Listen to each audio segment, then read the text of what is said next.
hour two of the program. Welcome you into the show, 12:03 here on a Thursday. Hope you're all having a fantastic start to your Thursday.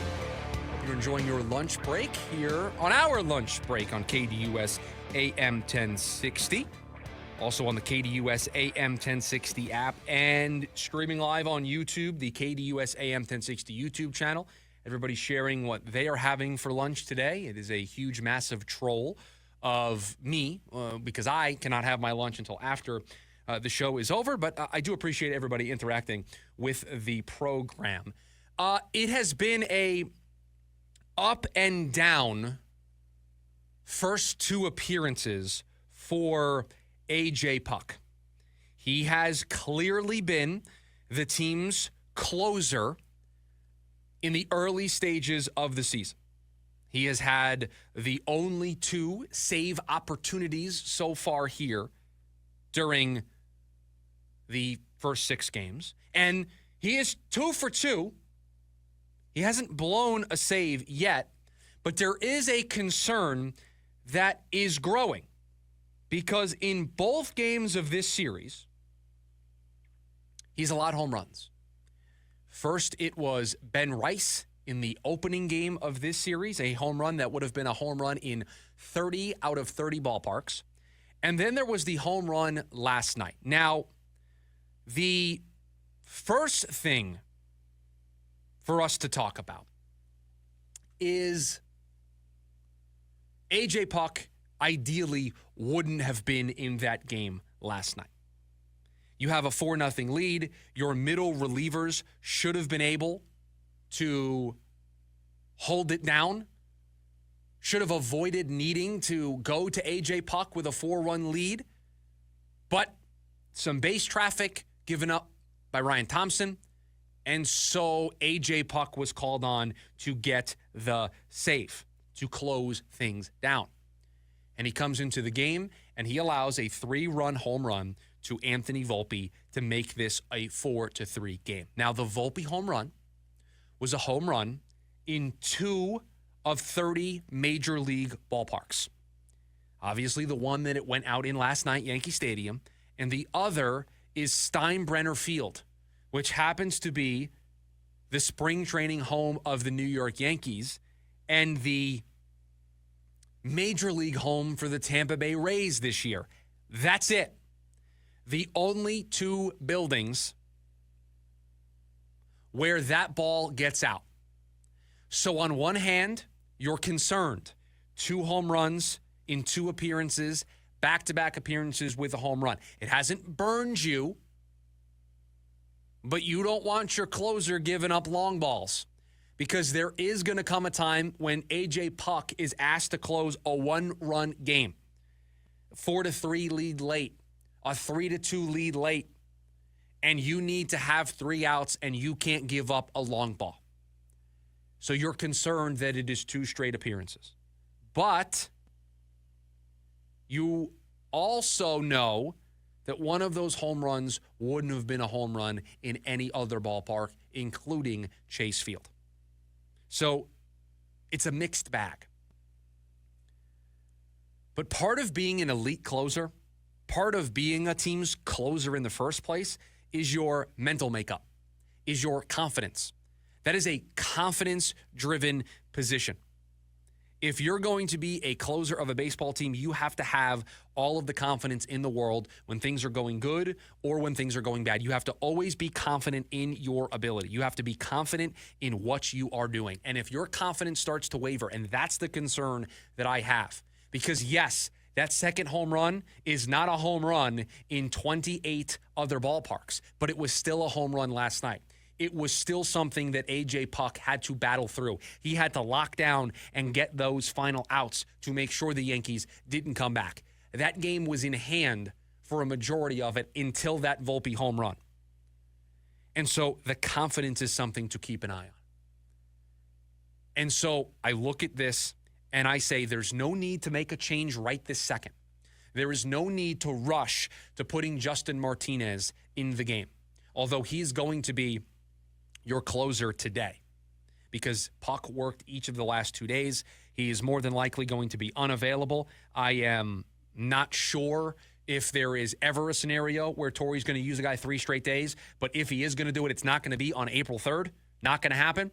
So Puck probably not available tonight. So that means Martinez is your closer. You have to work backwards from there. You're going to have to bridge the gap from Merrill Kelly to Justin Martinez in the 9th. You're going to have to find a way to get those outs, whether it's 3, 6, 9, however many outs it is. You have to bridge that gap. And so that's the bad news out of having to use Puck last night in a game that you had a 4-0 lead. Now he's not available in today's game, and so you're short a reliever. But I'm also a little concerned that so far the story for A.J. Puck as the closer of this team is the long ball. 2 games, 2 appearances, 2 home runs. He was such a steady rock star last year. He was unhittable, dominant in his role. And sometimes a guy gets moved into, you are the 9th inning guy every single day. You are the closer of this team. And for whatever reason, they can't handle being in that role. They can't handle that pressure. There's something different about pitching in the 8th inning compared to pitching in the 9th inning. There's just something different in the way that you feel, the way that your anxiety, the way that the adrenaline pumps to get those final 3 outs. It's just different. And as John points out on the YouTube live chat, yes, Puck did respond and get the final 2 outs after that home run, but sometimes that home run is going to happen when you don't have a 4-run lead. When you don't have a 2-run lead. You have a 1-run lead, and that home run is a walk-off for the other team. That home run is ending the game and handing a victory to the other team. And the bullpen overall is not great. The Twitter account that we mentioned earlier at DBAC Stats and Info provided this morning. The bullpen has a 5.64 ERA so far. That is 8th worst in Major League Baseball. They've allowed 20 hits and 14 earned runs over 22 1/3 innings pitched. Now, you don't have Kevin Ginkel. Puck is off to a rocky start, giving up some runs. And so things have to settle a little bit. And I'm not going to sound the alarm bells 6 games, 7 games into the season. But we do have to take stock of these things. We do have to take note of these things. And the reason why we have to take note of this is a closer by committee. A.J. Puck was not named the closer.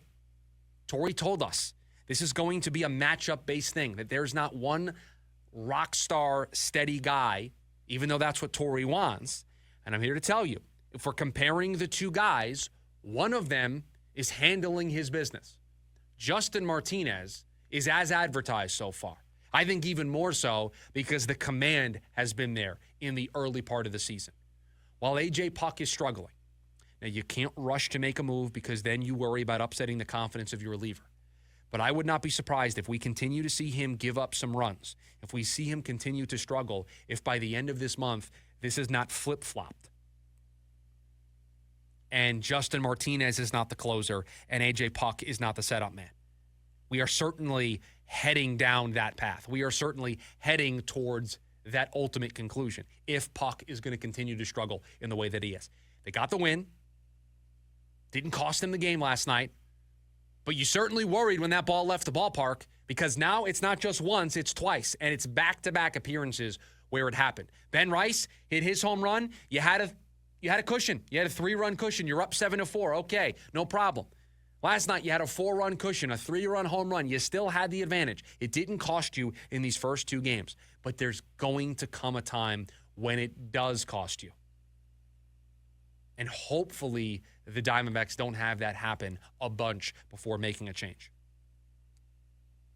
So just something to file away, to keep an eye on here. And the next time A.J. Puck gets an appearance, I think that'll be in the National Series, will be the earliest that we see him.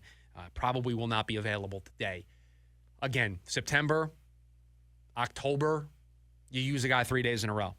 April 3rd, 7 games into the season, you're not using a reliever 3 days in a row. So Martinez is going to be your closer tonight, and then you're going to have to work backwards from there.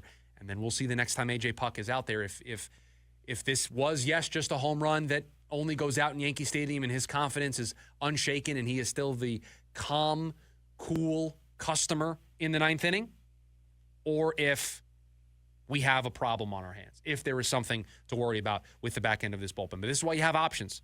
This is why you have a Justin Martinez. This is why hopefully you get a Kevin Ginkel back and you have these options so that when things, if they go south, you're ready to go. But yeah, I was concerned about it last night.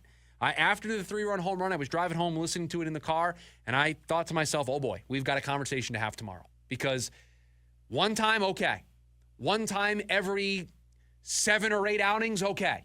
Back-to-back outings giving up the long ball, you start to worry me a little bit, AJ. You start to make me a little uneasy. And this has to be a strength of this team. You have to, when Zach Allen has a start like that, you can't give that one away. You didn't yesterday. You didn't the day before. Okay. But these are things to pay attention to. These are things to make sure you don't allow them to get worse.